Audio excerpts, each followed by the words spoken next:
মৰমৰ ছাত্ৰ ছাত্ৰীসকল, তোমালোক সকলোকে আমাৰ এই চেনেলটোলৈ পুনৰবাৰ স্বাগতম জনাইছোঁ। বহুতো ছাত্ৰ ছাত্ৰীয়ে ক্লাছ 8ৰ প্ৰথম গোট পৰীক্ষাৰ 2025 চনৰ ইংলিছৰ কুৱেশ্যন পেপাৰ বিচাৰি আছিলে।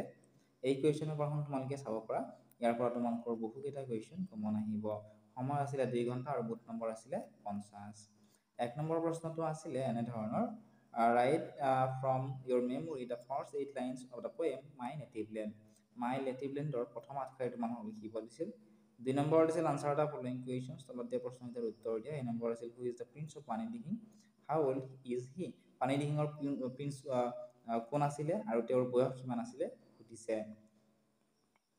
2 নম্বৰ প্ৰশ্নটো আছিল how many rafts were made who inform Khagen about doctor Hatibarua. কিমানখন কলৰ ভূৰ তৈয়াৰ কৰা হৈছিল আৰু ডক্টৰ হাতীবৰুৱাৰ বিষয়ে কোনে তেওঁক অৱগত কৰাইছিল খগেনক। ঠিক আছে, নেক্সট কুৱেশ্যনটো চোৱা। 3 নম্বৰ কুৱেশ্যনটো আছিলে what happen when embankment at Chitolia village was breach. যেতিয়া চিটলীয়া ভিলেজত থকা ওচৰৰ যিটো মথাউৰি যেতিয়া ভাঙিছিল তেতিয়া কি হৈছিলে সুধিছে। 2 নম্বৰ কুৱেশ্যনটো আছিল what are the things that create the soul of the poets beloved country. Next কুৱেশ্যনটো আছিল the sound made by owl is dash whereas the sound made by cow is dash. এটা খালী ঠাইখিনি পূৰ কৰিবলৈ দিছিলে। মৰমৰ ছাত্ৰ ছাত্ৰীসকল, তোমালোকক যদি উত্তৰখিনি কৰি দিব লাগে তোমালোকে কমেণ্ট ছেকশ্যনত এটা কমেণ্ট কৰিবা। 10জন মানে যেতিয়া কমেণ্ট কৰা আমি উত্তৰখিনি কৰি দিবলৈ চেষ্টা কৰিম। অথবা তোমালোকে আমাৰ এপটো ডাউনলোড কৰি ডেছক্ৰিপশ্যনত লিংক দি থোৱা আছে। এপতো তোমালোকে কুৱেশ্যন পেপাৰসমূহৰ লগত এই কুৱেশ্যন আনচাৰসমূহো পাই যাবা। নেক্সট প্ৰশ্নটো আছিল which goddess did the Trojans worship, what was the offering to the goddess, describe the island where Sinbad landed. Next 3 number কি দিছিল, 3 নম্বৰ দিছিল change into negative sentence, negative চেণ্টেন্সলৈ নিব দিছিল। এ নম্বৰ দিছিল the boy lives in Delhi, B number they take rest, C number দিছিল the car hit the bus.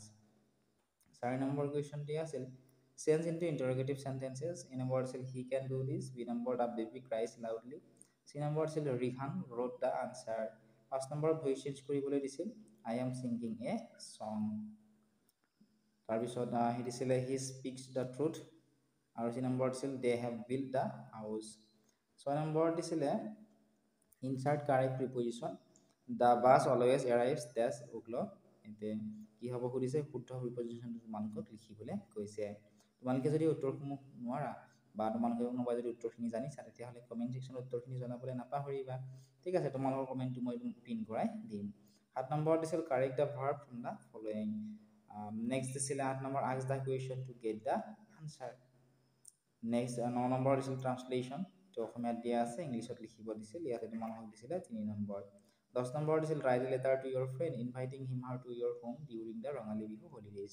এখন চিঠি লিখিবলৈ দিছিল তোমাৰ বন্ধু বা বান্ধৱীলৈ তোমাৰ ৰঙালী বিহুৰ যি বন্ধ আছে সেই বন্ধত তোমালোকৰ ঘৰলৈ ইনভাইট কৰি। ঠিক আছে, সেইখিনি আছিল আজিৰ এই ভিডিঅ'টিত।